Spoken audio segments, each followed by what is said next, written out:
We have Dan Rothman from London Grammar now on the phone. Hey, how's it going? It's fine. How are you? Yeah, very well, thank you. How's the band doing right now? Yeah, it's going well, actually.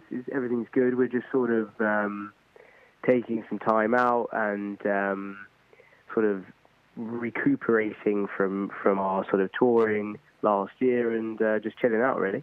Oh, yeah, because it's practically a year when Truth is a Beautiful Thing came out. Can you describe a little bit what happens to a band after an album release and a year later? It's a strange process releasing a record because you obviously work on something for a long time and then you have to sort of go into the phase of promoting it and touring it. So it's a very they're two very different things in a way, and you almost have to have very different mindsets when you're doing either one of those things.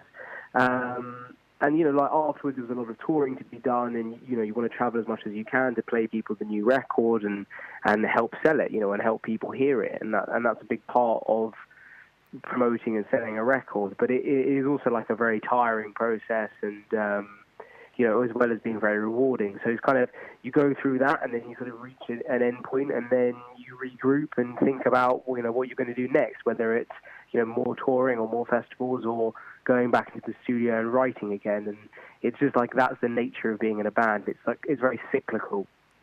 Are you in the regrouping stage right now? Yeah, we're very much we're in a regrouping stage right now. I think Hannah wasn't very well at the beginning of the year. Okay. She kind of had glandular fever, so that kind of took some time for her to recover, and I think she's still sort of on the mend, but we're writing again and sort of finding some creativity and beginning to explore things and talk about different directions and things for the future, which is great. Let's talk a little about the music. When you read about the comments, Facebook, YouTube, or wherever, one thing comes up. People are all saying they are crying at your concerts because the music is so beautiful. Is it something that you can also see on the stage, or is it something you pay attention to? Absolutely. I think a lot of the time we do see people very emotional, and I have seen people often crying, at gigs, and I think which is an amazing thing, and it's great to see that the music is having that kind of emotional connection. But it's kind of sad as well, because I think there's obviously a reason that people become upset in a way. I think there's probably two ways people can cry. People can cry because they're sort of feeling overwhelmed and there's a sense of pleasure or joyousness. But then I think there's a crying a reflection, that comes from listening to our music. Often people are crying because they probably recognize the pain or the difficulties that Hannah sometimes thinks about, and are obviously experiencing maybe things that we've experienced or things that Hannah has experienced as a person, and those are difficult things sometimes. So it's kind of a bittersweet sadness or a bittersweet thing when you see people crying at the gigs. What is the creative process when you write music? What is the process? How do you do that? It really changes. I mean, at the moment, it's been a case of sometimes I'll be in a room with Hannah and we'll write a song together, and it will be or something that's come from a loop that I've done, or on the guitar, or on the computer. We might make something and she'll sing something to it, or that Dot might have something that he's done on the computer and or played on the piano, and Hannah will write something to that.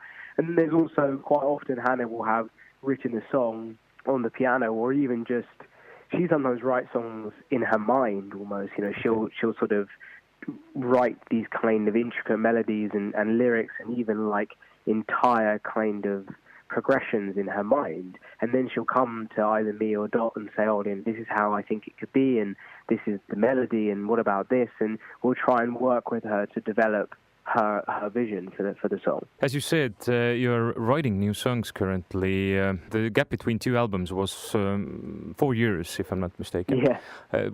So the new one is going to be coming out faster or not? I think I don't know. I think we're super early on, and obviously it's very early for me to say whether or not we'll release anything, and how quickly that will be or when it will be.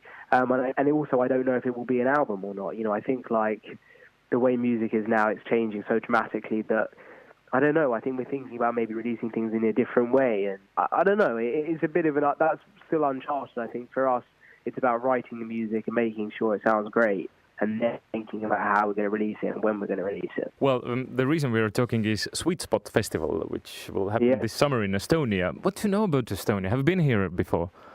No, I've never been, actually. No, I haven't. I mean, I obviously, I know of Estonia. I know that the festival is in Tallinn. Some friends of mine have visited, and they were telling me, you need to go to, like, this old town, and there's, like, a national park. And I'm hoping I'll have some time to, like, explore. But it can be difficult, when you're on the road and you don't have a lot of time in certain places. But if I get a couple of days, I'd like to experience some of, like, the locality of the country. Well, I saw that you have a lot of festivals coming up during this summer. You will start the 22nd of June and from Germany. Do you have a favorite festival? I think when we first started, I think there was naturally we sort of gravitated to something like Glastonbury because it's very well known in England and like there's like a resonance that we have with that.